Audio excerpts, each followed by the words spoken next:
રાજકોટની સિવિલ હોસ્પિટલમાં ફરી એક બબાલ થઈ છે। સિક્યોરિટી ગાર્ડની દાદાગીરી સામે આવી છે। ઝોમેટો ડિલિવરી મેન સાથે બબાલ કરી દર્દીનું પાર્સલ દેવા ગયો હતો હોસ્પિટલ। સિક્યોરિટી ગાર્ડ દ્વારા ન જવા દેવાયો ગેટથી અંદર।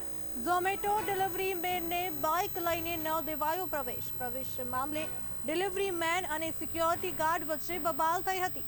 બબાલનો વિડીયો થયો છે સોશિયલ મીડિયા પર વાયરલ।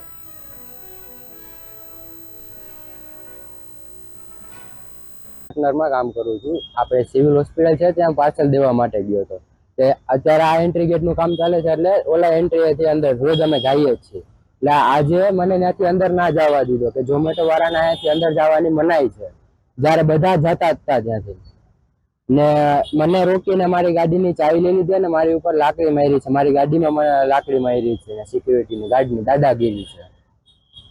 તમારી યારે મારામારી ગઈ। હા, અન્ય લોકો ડિલિવરી કરવા જાય તો એને શું તકલીફ નથી? રોજ તો બધા ડિલિવરી કરવા માટે જાય જ છે, રોજ જવા જ દે છે। આજે શું હતું એ મને ખ્યાલ નથી। આજે જવાનો જ છે જ્યારે બધા ત્યાંથી જતા હતા। ત્યારે તમને શું કહેવા માંગુ? સિવિલ તમે ત્યાં ગયા હતા પાર્સલ દેવા, તમારી યારે શું બિહેવ કર્યું? ત્યાંના સિક્યુરિટી ગુંડા છે કે આવારા તત્વો છે શું છે ખ્યાલ નથી આવતો। જો સિક્યુરિટી હોય તો નોર્મલી એ લોકોને નોર્મલી બિહેવ કરવો જોઈએ, આવી રીતે બિહેવ ના કરવો જોઈએ જે મારી સાથે અત્યારે થયું છે, જે ગરીબ માણસો સાથે અત્યારે થાય છે।